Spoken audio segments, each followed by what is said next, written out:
de Primera de Pedro, capítulo 2. Yo quiero continuar lo que enseñé o lo que comencé la semana pasada bajo el título En el mundo, pero no del mundo.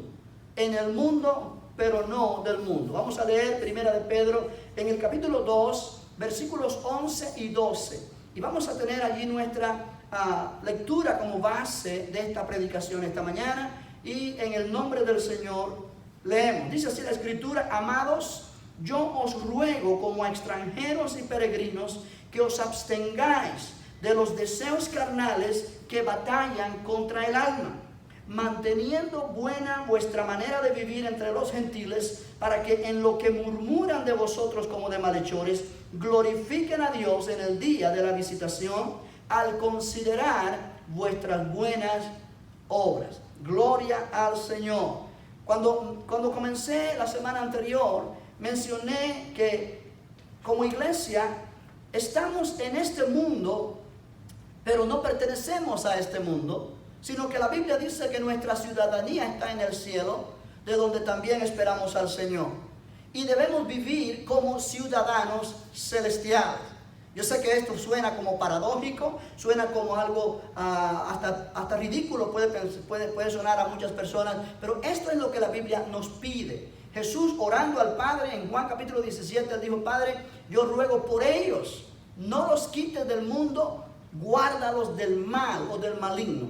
No son del mundo, como tampoco yo soy del mundo.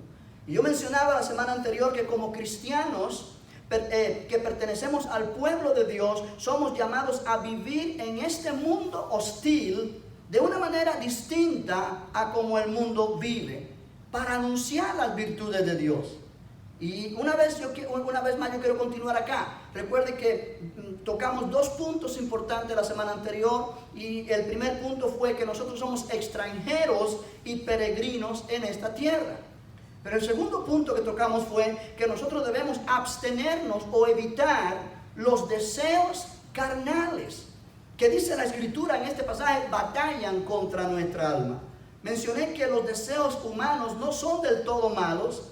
Sin embargo, cuando nosotros permitimos que esos deseos se vayan por encima de los parámetros que Dios mismo ha puesto para esos deseos, ya comienzan a ser deseos carnales, deseos dañinos, deseos que comienzan a oponerse a que nosotros podamos vivir la vida cristiana como debe ser.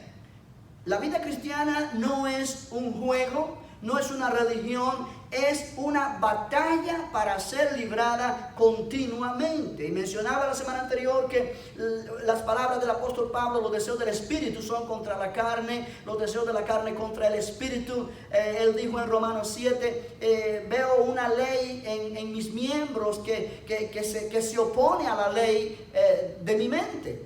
Es una ley que me lleva a hacer cosas que no quiero hacer. Y yo pienso que esa es la experiencia de cada uno de nosotros en algún momento dado. Queremos servir a Cristo, hemos cantado todo, yo me rindo a Él, yo me entrego a Él. Y ese es nuestro deseo. Yo no dudo que hay sinceridad en el corazón de las personas que lo cantan. Sin embargo, es una realidad también que cuando queremos hacer las cosas bien, de repente surge un deseo o una fuerza dentro de nosotros que nos lleva a hacer precisamente lo que no queremos hacer. Y es un conflicto continuo que debemos tratar de aprender cómo manejar esto. El apóstol Pablo nos da la clave y él dijo: la ley del espíritu de vida que está en nosotros nos ha librado de la ley del pecado y de la muerte. Y Pedro lo pone: abstenernos de los deseos que batallan contra el alma. Abstenernos es evitar. Abstenernos es mantenernos lejos de esos deseos, tener control sobre esos deseos en el poder del Espíritu Santo. Yo quiero ir un poquito más en esta mañana a un tercer punto dentro de este tema, y este tercer punto es que nosotros debemos esforzarnos por mantener una buena conducta siempre. Oye bien, nosotros como creyentes debemos esforzarnos. Si puedes repetir esa palabra en tu casa, repítelo, diga esforzarnos.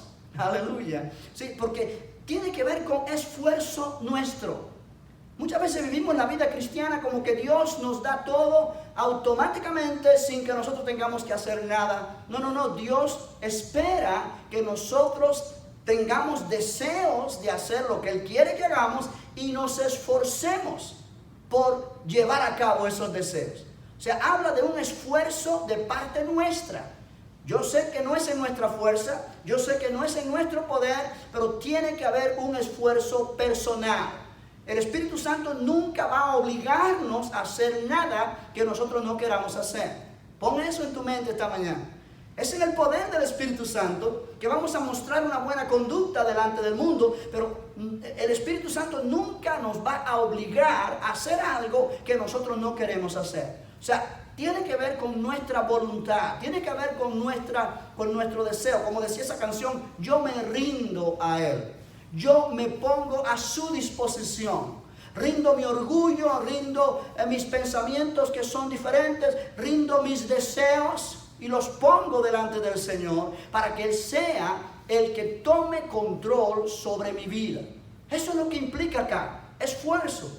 Debemos esforzarnos por mantener una buena conducta siempre. El versículo 12 dice, manteniendo buena vuestra manera de vivir entre los gentiles. La palabra manera de vivir significa conducta. La palabra gentiles se refiere a todas aquellas personas que no son cristianas.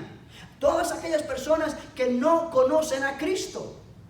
Manteniendo buena vuestra manera de vivir entre los gentiles, para que en lo que murmuran de vosotros como de malhechores, glorifiquen a Dios en el día de la visitación al considerar vuestras buenas obras.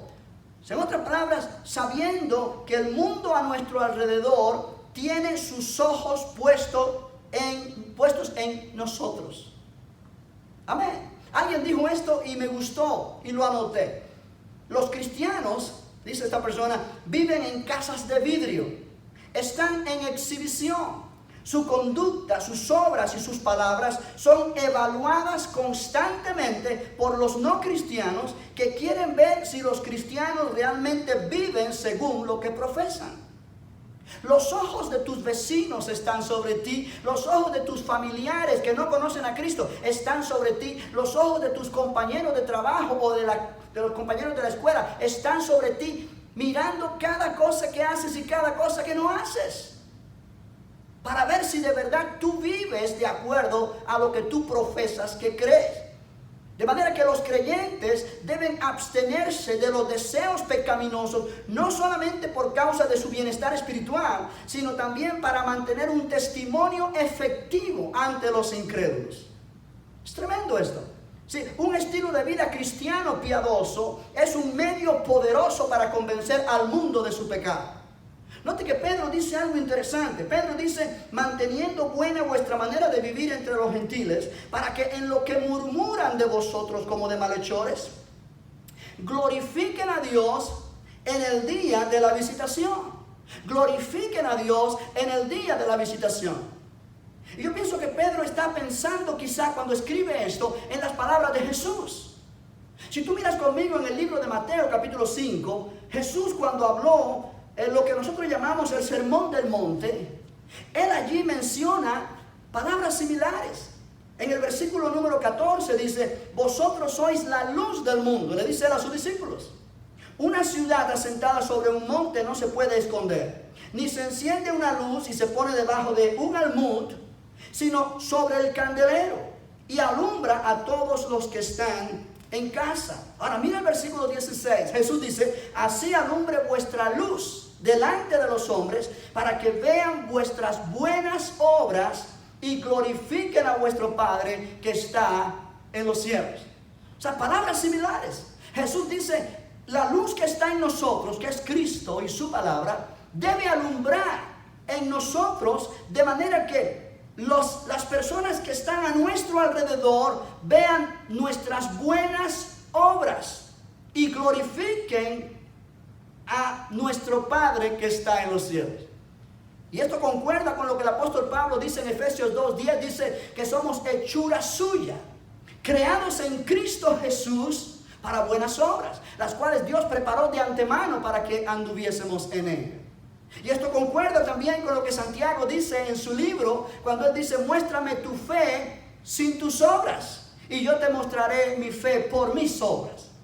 Indiscutiblemente, la fe que nosotros profesamos en Cristo tiene que ser mostrada por nuestras obras en el mundo en el cual vivimos. Si tu vida no muestra buenas obras, eso pone en duda la fe que hay en ti, si es real o no. O sea, el mundo no puede ver tu fe. Dios ve tu fe. Y somos salvos por fe, o por gracia mediante la fe. Pero el mundo a nuestro alrededor no ve nuestra fe, ve nuestras obras. Las obras son evidencias de nuestra fe. ¿Lo puedes entender de esa manera? ¿Sí? Por eso Pedro dice allí que debemos mantener buena nuestra manera de vivir entre los gentiles, para que en lo que murmuran de vosotros como de malhechores, glorifiquen a Dios en el día de la visitación, al considerar nuestras buenas obras. Ahora, es interesante que Pedro menciona aquí algo que yo quiero enfatizar esta mañana. Él dice, manteniendo buena vuestra manera de vivir entre los gentiles, para que en lo que murmuran de vosotros como de malhechores. En lo que murmuran. La palabra murmuran es una palabra fuerte en el idioma original. Es una palabra que implica calumnia. Es una palabra que implica difamación. Es una palabra que implica maledicencia. Acusar falsamente o con intención maliciosa. Atacar el buen nombre o reputación de alguien. Eso es lo que significa la palabra murmurar. Maldecir o maledicencia, o sea, hablar con mala intención de una persona. Y es interesante. Cuando Pedro escribe esto, él está escribiendo en un momento de la historia donde el imperio romano gobierna y donde realmente los cristianos son vistos por el mundo alrededor de ellos como personas que están haciendo cosas incorrectas y terribles. Yo quiero llamar tu atención a esto esta mañana.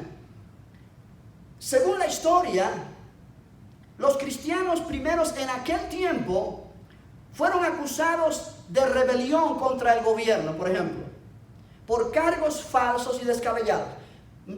Nerón era el emperador y Nerón se caracterizó por ser un hombre loco, así lo tenían. Y él tenía un deseo de construir Roma, de construir cosas nuevas. Llegó un momento que no hallaba nada que construir y quiso destruir la ciudad a través de un incendio y le prendió fuego a la ciudad para volverla a construir. Ahora, en eso mucha gente se vio dañada, obviamente, y mucha gente perdió sus casas, perdió sus negocios, perdió sus propiedades y comenzaron a ponerse en contra del gobernador. O sea que el emperador empezó a tener una mala reputación y él, para salvar su reputación, quiso echarle la culpa a los cristianos. Es un ejemplo que estoy dando de lo que pasaba en aquel tiempo. Y él dijo que eran los cristianos los que le pusieron fuego o los que le prendieron fuego a la ciudad de Roma. O sea que los cristianos comenzaron a verse como terroristas. Los cristianos comenzaron a verse como gente atea que no creían por causa de que se negaban a adorar los ídolos y postrarse ante la imagen del emperador. Los cristianos comenzaron a verse como caníbales, gente que comía carne humana por el simple hecho de que en la cena del Señor Jesús dijo, tomad, comed, esto es mi cuerpo. Y esas frases comenzaron a ser interpretadas como que los cristianos se comían unos a otros. Todo era totalmente falso, pero estas son las acusaciones que le hacían a los cristianos. Las acusaciones que los cristianos eran personas inmorales porque hablaban mucho de amarse unos a otros y tomaban eso de una manera inmoral. Los cristianos fueron acusados de perjudicar el comercio y el progreso de la sociedad y movilizar a los esclavos en una insurrección masiva. Tú puedes recordar cuando Pablo y Silas ordenaron al demonio que estaba en la persona de aquella mujer que adivinaba que saliera fuera. Y la mujer quedó libre y no pudo seguir adivinando. Y ella era una esclava, sus dueños recibían ganancia de lo que ella realmente adivinaba. y ahora se quedó sin la posibilidad de adivinar, le trajo problemas económicos a los dueños y ellos acusaron a Pablo y Silas de ser personas que estaban realmente movilizando a los esclavos a una insurrección masiva. Vemos diferentes momentos en la historia de aquella iglesia en el primer siglo donde eran calumniados. Y esas calumnias desataron persecución contra los cristianos. Los cristianos eran muy mal mirados. En efecto, yo tengo una nota aquí que quisiera leértela. Y es interesante, dice, hay alguna evidencia, según el comentario bíblico del intérprete, un comentario bíblico en inglés, The New Interpreter's Bible, dice, hay alguna evidencia de fuentes no cristianas que lo que para los cristianos eran virtudes, para sus detractores o murmuradores eran vicios, señales de maldad o superstición. Fue a menudo el abstenerse de los deseos de la carne que causó que los paganos despreciaran a los cristianos. Piensa en esto. La Biblia nos exhorta a mantener buena nuestra manera de vivir entre los gentiles. Sin embargo, esa misma exhortación, cuando los cristianos trataban de vivir la vida absteniéndose de los deseos de la carne, los paganos los miraban como que realmente los cristianos hacían cosas que eran objeto de desprecio. Un historiador romano, Tácito, dijo que ellos fueron odiados, los cristianos, por sus vicios. Otro historiador romano llamado Suetonio, de aquel tiempo también, se refiere a los cristianos como una clase de personas animadas por una nueva y peligrosa superstición. O sea que ellos no estuvieron de acuerdo que los cristianos se comportaran de la manera que se comportaban. Y entonces otro le dice a uno, pastor, ¿y entonces para qué me tengo que esforzar y mantener una buena conducta entre el mundo? Otros pueden decir, bueno, pero eso era en aquel tiempo. No, yo quiero que tú sepas que todavía los cristianos son mal mirados por el mundo. Cuando el cristianismo comenzó a llegar a Latinoamérica, la religión que predominaba en Latinoamérica era la religión católica traída de España. Y cuando el cristianismo comenzó a llegar, realmente hubo nombres que se le ponían a los cristianos que los hacían sentir como hombres y mujeres despreciados. Le llamaban sirvientes de una religión extranjera, por ejemplo. Le llamaban vendedores de su alma por dinero. Le llamaban a los cristianos promotores de dividir las familias y la comunidad. Le llamaban desleales. Y muchos otros nombres le llamaban a los cristianos por causa de que ellos estaban viviendo la vida conforme a la palabra del Señor. O sea, el mundo no nos mira bien cuando nosotros somos diferentes a ellos.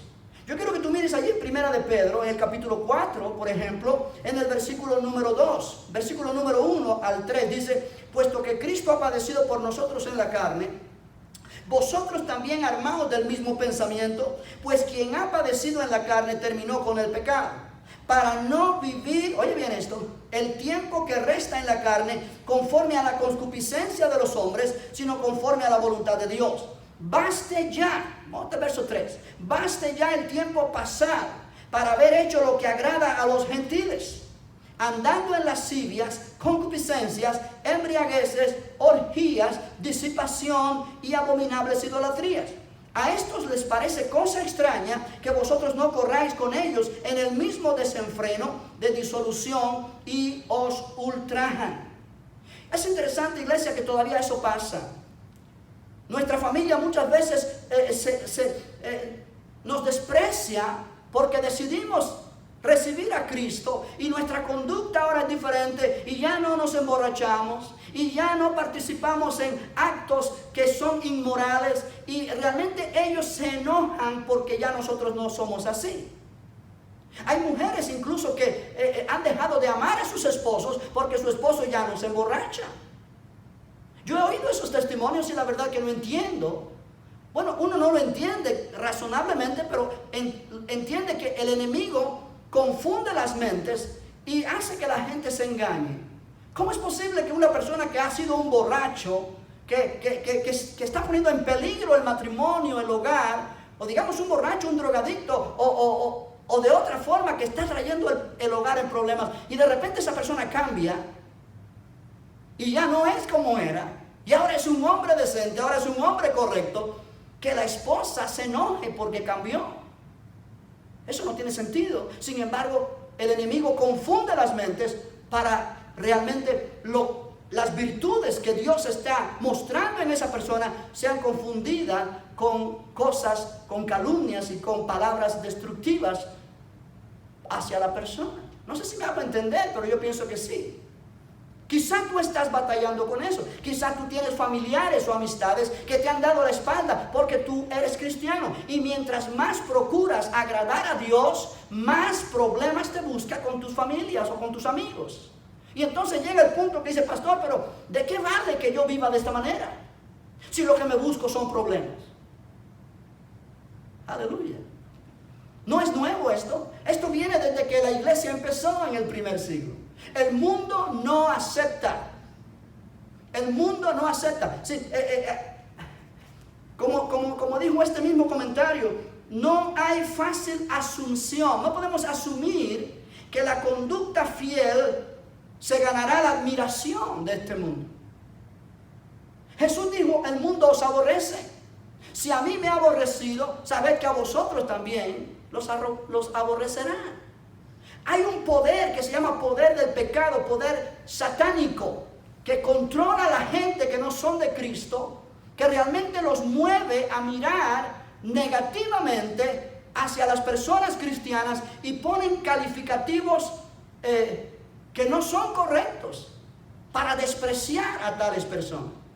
Los ojos del mundo alrededor nuestro están sobre nosotros. Aleluya. ¿Qué quiero decir con esto? Que cuando tú y yo decidimos obedecer a Dios, muchas veces nos buscamos el aborrecimiento de los que están a nuestro alrededor que no conocen a Cristo.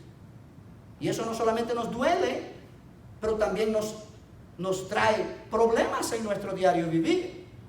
Pero mira lo que dice una vez más, capítulo 2, verso 12 de Primera de Pedro. Yo pienso que esta es una de las enseñanzas más importantes que un creyente debe escuchar, porque tiene que ver con nuestra vida diaria, tiene que ver con nuestra vida diaria. Dice, manteniendo buena vuestra manera de vivir entre los gentiles, para que en lo que murmuran de vosotros como de malhechores. Note, ellos murmuran, ellos nos calumnian como que somos malhechores, como que somos criminales, como que somos personas que realmente no están aportando nada a la sociedad. El mundo mira mal a la iglesia hoy día. ¿Por qué? Porque la iglesia se opone a la conducta del mundo. La iglesia se opone al aborto voluntario cuando la iglesia no acepta eso porque va en contra de la palabra de Dios. La iglesia no acepta la conducta homosexual, por ejemplo. Y eso es algo que está de moda hoy día y que realmente se quiere forzar a cada uno a que acepte ese estilo de vida como correcto. La iglesia se para firme, la iglesia correcta se para firme y dice no podemos aceptar ese estilo de vida como algo correcto porque va en contra de lo que la palabra de Dios dice. Muchas veces tenemos que pararnos firmes en nuestras convicciones, aunque nos critiquen, aunque nos persigan, aunque realmente nos hagan la vida difícil. Yo me acuerdo en mi país, por yo ser cristiano, a una edad muy joven, yo tuve que estar expuesto a la crítica, a la humillación en público por causa de mi fe, haciéndome ver como que yo era un tonto, que todavía creía en Dios, que todavía creía en estas cosas.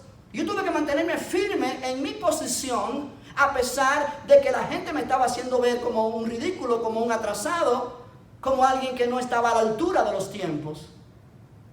Hay que pagar un precio por ser cristiano. O sea, mucha gente se enoja y se desanima cuando hay situaciones que surgen de esta manera y la gente nos mira mal porque queremos hacer las cosas bien. Yo quiero que tú sepas que este es el precio a pagar por ser cristiano. Ahora, cuando miramos que Cristo pagó un precio mucho más fuerte para traernos salvación cuando estaba en aquella cruz, decimos lo que yo pueda sufrir por Cristo no es nada comparado a lo que Él sufrió por mí. Aleluya. Somos llamados a eso. Si tú miras en este capítulo 2, los versículos que siguen, por ejemplo, en el versículo 19 dice: porque esto merece aprobación si alguno a causa de la conciencia delante de Dios sufre molestias, padeciendo injustamente. Pues qué gloria es si pecando sois abofeteados y lo soportáis. Mas si haciendo lo bueno sufrís y lo soportáis, esto ciertamente es aprobado delante de Dios. Pues para esto fuisteis llamados, porque también Cristo padeció por nosotros, dejándonos ejemplo para que sigáis sus pisadas. El cual no hizo pecado, ni se halló engaño en su boca, quien cuando le maldecía no respondía con maldición, cuando padecía no amenazaba, sino encomendaba la causa al que juzga justamente. Cuando Cristo fue arrestado y fue crucificado, todo ese martirio que él vivió, a él lo insultaron, lo calumniaron, lo acusaron falsamente de muchas cosas. Sin embargo, él perdonó a los que lo maltrataron. Él dijo: Padre, perdónalos porque no saben lo que hacen. En aquella cruz él nunca respondió con venganza o respondió con algún tipo de rencor o con algún tipo de miradas como para castigar a los que lo estaban crucificando y maltratando y blasfemando contra él. Él respondió con perdón para ellos, con amor hacia ellos, porque él estaba allí precisamente para mostrar el amor de Dios. De tal manera amó Dios al mundo que envió a su Hijo unigénito. Y la Biblia dice acá que Él nos da ejemplo para que sigamos sus pisadas. Nos calumnian injustamente, nos critican y hablan mal de nosotros siendo mentira. Eso es parte del precio de ser cristiano. Cristo es nuestro ejemplo a seguir. Y Él lo hizo. Él nos dejó ejemplo. Dice aquí la palabra: dejándonos ejemplo, verso 21, para que sigáis sus pisadas. Para que sigáis sus pisadas. Ahora, antes de entrar en la conclusión esta mañana, yo quiero llamar tu atención hacia la última parte del versículo 12. Dice, vamos a leerlo otra vez completo: manteniendo buena vuestra manera de vivir entre los gentiles, para que en lo que murmuran de vosotros como de malhechores, glorifiquen a Dios en el día de la visitación, al considerar vuestras buenas obras. Presta atención a esto, es interesante. Por medio de nuestra conducta y por medio de nuestras buenas obras, mostramos a los incrédulos el camino a Dios. Ahora, esa frase, el día de la visitación, es interesante. Esa frase, día de la visitación, en el Antiguo Testamento se usaba para referirse al día del juicio, al día del castigo de Dios sobre aquellos que rechazaron al Señor. Pero en el Nuevo Testamento tiene una connotación de día de salvación. Por ejemplo, Jesús oró por la ciudad de Jerusalén cuando Él estaba acá. Yo quiero que tú mires en tu Biblia, en el libro de Lucas, capítulo 19, por favor. Lucas 19, en el versículo 44. Jesús está orando, o está, cuando Él va a entrar en Jerusalén, días antes de su martirio, de su sufrimiento, de su muerte. En el versículo número 41 dice: y cuando llegó cerca de la ciudad de Jerusalén, al verla lloró sobre ella, diciendo: oh, si también tú conocieses a lo menos en este tu día lo que es para tu paz, mas ahora está encubierto de tus ojos. Porque vendrán días sobre ti cuando tus enemigos te rodearán con vallado y te sitiarán y por todas partes te estrecharán y te derribarán a tierra y a tus hijos dentro de ti, y no dejarán en ti piedra sobre piedra, por cuanto no conociste el tiempo de tu visitación. Jesús está mencionando acá esta frase, el tiempo de tu visitación, para referirse que Jerusalén había sido visitada por Dios en la persona de Jesús. Y ellos rechazaron a Jesús. Ellos no entendieron o no percibieron que realmente el ministerio de Jesús entre ellos era la visitación de Dios para ellos, trayendo salvación, trayendo esperanza, trayendo un cambio. Ellos lo rechazaron. Y Jesús lloró sobre esa ciudad.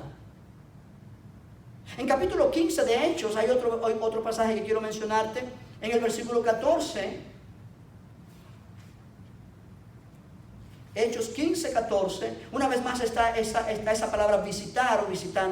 En el versículo 14 dice, Simón ha contado cómo Dios visitó por primera vez a los gentiles para tomar de ellos pueblo para su nombre. Visitó. Si una vez más, la idea es que Dios visita en el Nuevo Testamento, visita a la gente, a hombres y mujeres, con el propósito de atraerlos hacia Cristo y salvarlos. Y muchos rechazan esos tiempos de la visitación de Dios, lo cual los lleva a el día de la visitación de Dios para con ellos, pero cuando sea para juzgarlos en el juicio final, donde ya no hay esperanza. Amén. Pedro está poniendo esto en contexto y él dice, para que aquellos que murmuran contra vosotros de una manera injusta y calumniadora, glorifiquen a Dios en el día de la visitación, al considerar vuestras buenas obras. La palabra considerar significa observar. Observar. Alguien puede hablarte mal de mí, digamos, y tú puedes tomar una idea errónea contra mi persona sin conocerme. ¿Por qué? Porque la persona que te ha hablado mal de mí se ocupó de traer mala reputación a mi persona. Pero cuando tú en un momento dado comienzas, quizá porque te toca acercarte a mí o verme de cerca, y comienzas a observar mi conducta,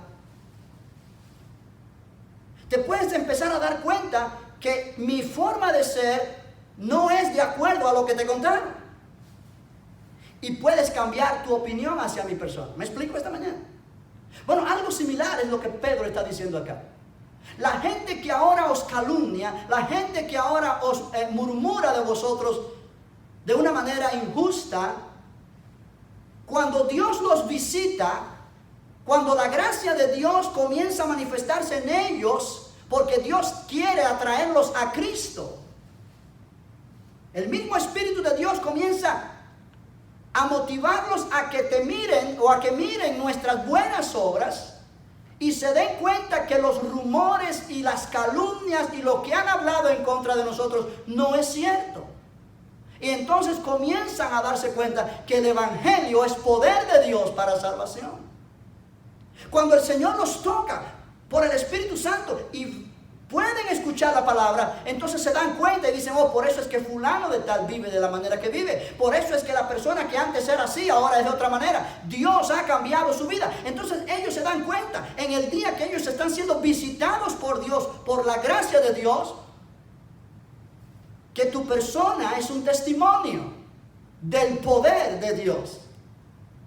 Aleluya. ¿Entienden lo que estoy hablando esta mañana? Es tan vital. Somos del mundo, o estamos en el mundo, pero no somos del mundo. Somos extranjeros y peregrinos en esta tierra. Debemos abstenernos de los deseos que batallan contra el alma. Y debemos esforzarnos por mantener una buena conducta.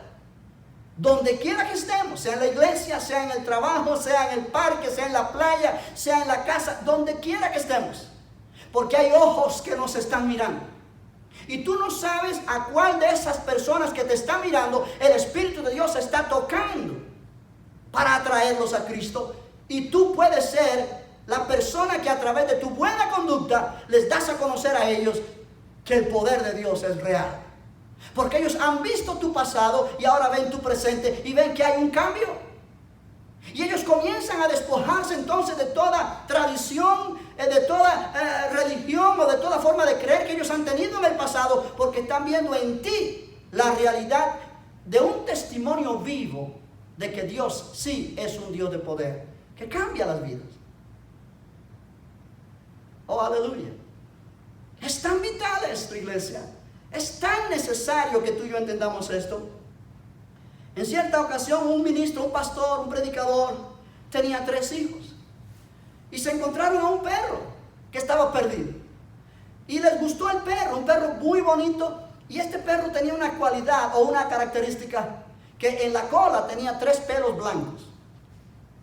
Y los 3 hijos de este predicador se encariñaron con este perro y por nada del mundo querían deshacerse de él. Pero el dueño genuino de ese perro, se enteró de que el perro estaba en esa casa y vino a buscarlo. Pero antes de venir a buscarlo puso un anuncio en el periódico que había perdido su perro y que el perro tenía ciertas características y entre ellas tenía 3 pelos blancos en la cola.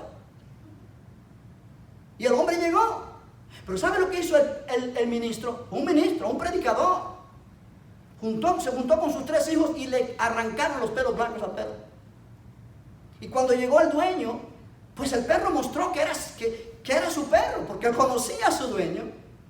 Y el hombre estaba a punto ya de llevarse al perro. Cuando el ministro le dijo, pero un momentito, en el anuncio usted puso que su perro tenía 3 pelos blancos en la cola. Revise la cola de este perro. No hay pelos blancos. Y el hombre tuvo que desistir y tuvo que decir, tiene razón, este no es mi perro. Y se fue. Y este ministro luego hizo este comentario. Oye bien esto, dijo él, nos quedamos con el perro, pero perdí a mis 3 hijos para Cristo. Sus hijos ya no tenían confianza en lo que su padre profesaba. No había practicado lo que él predicaba. ¿Te das cuenta? Él se quedó con el perro, pero perdió a sus 3 hijos para Cristo. Sus hijos nunca quisieron saber de Cristo en su vida por el mal testimonio de su padre. Iglesia, parece cómico, parece algo que no puede ser, pero la gente o los creyentes somos tan responsables con nuestra vida de cómo el mundo nos ve y la opinión que tienen del Evangelio a través de nuestra conducta, que vamos a darle cuenta a Dios un día. ¿Cuánta gente puede dejar de querer a Cristo en su vida por el mal testimonio que tú le das? O sea, tú estás siendo causa de tropiezo a esas personas. Y el Señor te lo va a tomar en cuenta un día. Piensa en eso en esta mañana. Nosotros evangelizamos con nuestras palabras, pero también evangelizamos con nuestra vida. Si nuestra vida no va de acuerdo con nuestras palabras no tienen respaldo alguno, no tienen valor alguno, nadie le pone atención. La gente que está cerca de ti te está mirando las 24 horas del día si pueden. Ven cómo tú te comportas en tu vida diaria. No cuando estás en la iglesia. Cuando estamos en la iglesia todos somos santos. Todos somos santos. El asunto es cuando no estamos en la iglesia. Cuando estamos en el centro de trabajo, cuando estamos en el hogar, en nuestra vida diaria, en nuestra vida real. En la manera de nosotros comportarnos es tan vital porque la gente tiene sus ojos puestos en nosotros. Y es posible que hagamos cosas buenas y no lo noten, pero cuando hacemos algo que no es bueno, enseguida nos señalan. O sea que la responsabilidad es grande. Pero qué bueno es saber que un día te pueden decir, ¿sabes qué? Por ser la persona que tú eres, yo comencé a tener deseo de ser cristiano. Porque te miré a ti y noté que tu persona es alguien que realmente practica lo que cree. Y entonces entendí, el Evangelio es poder de Dios. Yo quiero eso que tiene él o que tiene ella. Iglesia, yo termino. Pero quiero que medites en lo que te he hablado esta mañana. Estamos viviendo tiempos difíciles donde hay tensión en los hogares por esta pandemia, donde hay problemas económicos, donde hay fricciones entre esposos, entre familiares, entre amigos. Y tenemos hoy más que nunca que demostrar que Cristo es real, que Cristo en nuestra vida es una realidad. Alabado sea el Señor. Qué tremenda lección, qué tremenda exhortación para cada uno de nosotros como creyentes, esta ilustración que te acabo de poner. Parte del pueblo de Dios. Nuestro comportamiento debe ser tal que aquellos que no han conocido a Cristo alrededor de nosotros, al observarnos de cerca, puedan darse cuenta que hay algo en nosotros que nos hace ser diferente. No es fanatismo, no es que somos tontos, no, al contrario. Ellos ven que hay virtudes. Recuerda, Dios nos ha puesto para anunciar las virtudes de aquel que nos llamó de las tinieblas a su luz, y comiencen a indagar y a anhelar para ellos mismos lo que ellos ven que tú tienes y que yo tengo. Te dejo con eso de tarea. Quizá tú estás pasando un mal momento, quizá tú has estado enojado, quizá tú has hablado cosas que no debiste hablar. ¿Quién sabe? Solo tú sabes. Pero si tú te identificas con lo que yo te he hablado esta mañana, es tiempo que le digas: Señor, perdóname, yo quiero vivir de la manera que tú quieres que yo viva, siguiendo el ejemplo de Cristo, siguiendo las pisadas de Jesús. A él lo calumniaron, hablaron mal de él, le dijeron: si eres hijo de Dios, desciende de esa cruz y sálvate a ti mismo y sálvanos a nosotros. Y él simplemente lo soportó por amor. Y por amor él murió, por amor él sufrió y llevó nuestra culpa, y por amor él resucitó y ahora puede dar salvación a todo aquel que cree. Aleluya. Yo quiero que oremos. Porque yo sé que Dios está tocando vidas.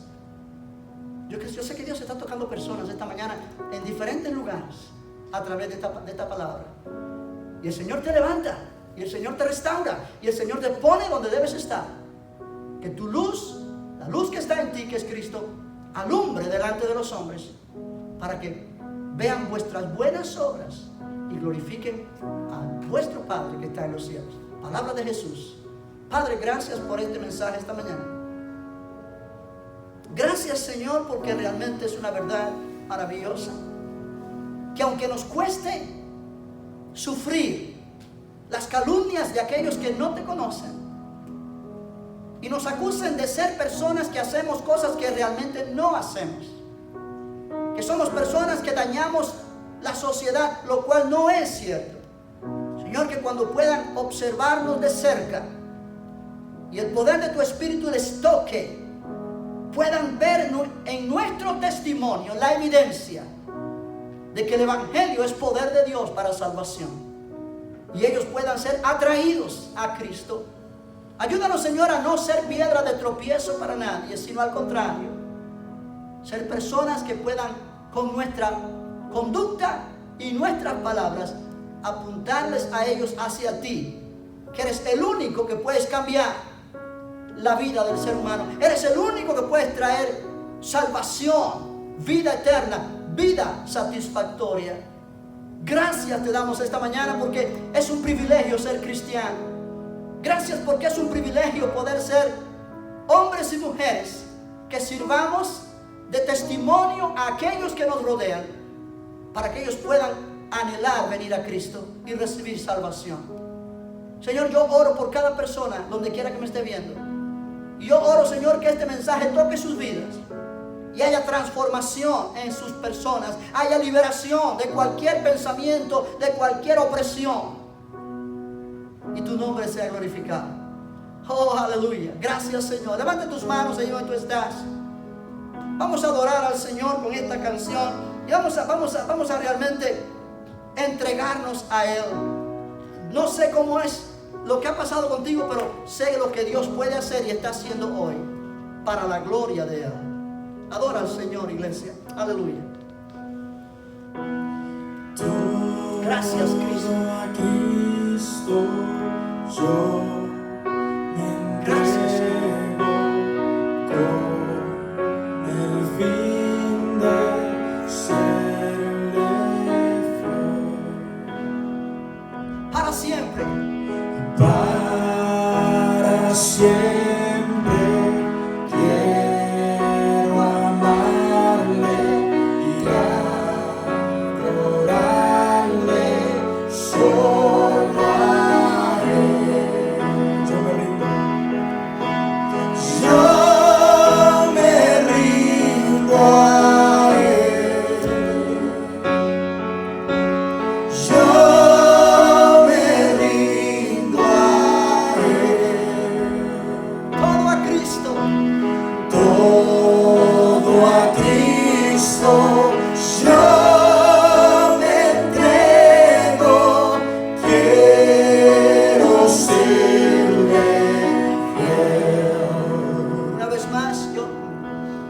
Todo a Cristo yo me entrego con el fin de serle fiel. Para siempre. Para siempre quiero amarle y adorarle solo a Él. Oh sí, Señor, yo me rindo. Yo me rindo a Él. Aleluya. Yo me rindo a Él. Todo a Cristo. Todo a Cristo yo me entrego, quiero ser. Una vez más, yo me rindo a Él. Yo me rindo a Él. Yo me rindo a Él.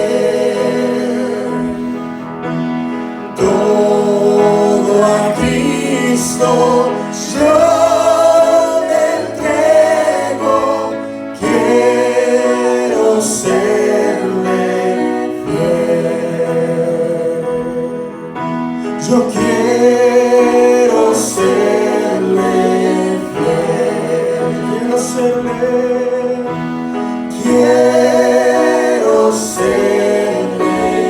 fiel.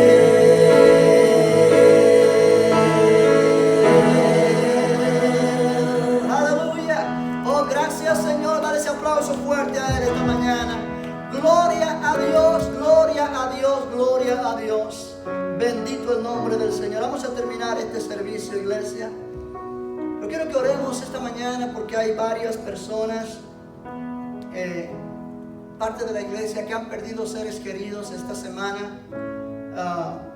Yo quiero que oremos que el Señor traiga fortaleza a esos hogares donde hay tristeza, obviamente, y que pueda haber fortaleza interior en cada una de esas personas, en el nombre del Señor. Padre Celestial, Señor, te damos gracias por tu palabra esta mañana, te damos gracias por este servicio. Qué bueno es poder decir, yo me rindo a ti. Yo oro, Señor, que cada persona pueda, al terminar nosotros este servicio, reflexionar, meditar en lo que ha escuchado, para que tu Espíritu, Señor, toque cada vida y traiga restauración, traiga liberación, traiga fortaleza, traiga edificación. Padre, glorifícate en cada hogar, en cada familia, en cada persona. Que tu iglesia, Señor, pueda captar este mensaje y levantarse en el poder del Espíritu Santo para ser la iglesia que tú quieres que sean. No un grupo de gente que se reúne en un lugar específico, en un día de la semana, sino un pueblo que tú has llamado. Pueblo que no era pueblo. Pueblo que no había alcanzado misericordia, pero que ahora ha alcanzado misericordia. Ahora es pueblo de Dios, llamados para anunciar las virtudes de aquel que nos llamó de las tinieblas a su luz admirable, anunciándolo no solamente con palabras, sino con nuestra propia vida, a cualquier costo que sea. Padre, ayúdanos a ser testigos verdaderos del poder del Evangelio, que en cada uno de nosotros Jesucristo sea glorificado. Señor, oramos por cada familia que ha perdido seres queridos en esta semana, y obviamente hay tristeza, hay dolor, hay pérdida. Señor, yo oro en cada uno de estos hogares la paz tuya, la fortaleza que solo tú puedes dar, el consuelo divino. Vengan, Señor, a aliviar el dolor, vengan a traer bendición. Y Señor, que cada hogar pueda experimentar que tú eres un Dios de amor, un Dios de todo consuelo, el Dios de toda gracia, como dice tu palabra. Padre, gracias porque tú lo haces en el nombre de Jesús. Nos vamos de este tiempo ahora, Señor, pero no de tu presencia. Yo oro que cada uno de mis hermanos, donde quiera que vaya, donde quiera que esté en esta semana que comienza, pueda ser de bendición a alguien. Podamos ser faros que puedan dar luz a aquellas personas que están en la oscuridad. Gracias por darnos este privilegio de ser cristianos, de ser hombres y mujeres para tu servicio. Señor, una vez más declaramos que tuyo es el reino, tuyo es el poder y tuya es toda la gloria, en el nombre de Jesús. Y el pueblo de Dios dice amén. Dios le bendiga, hermano. Nos vemos el martes. Bendiciones. Amén.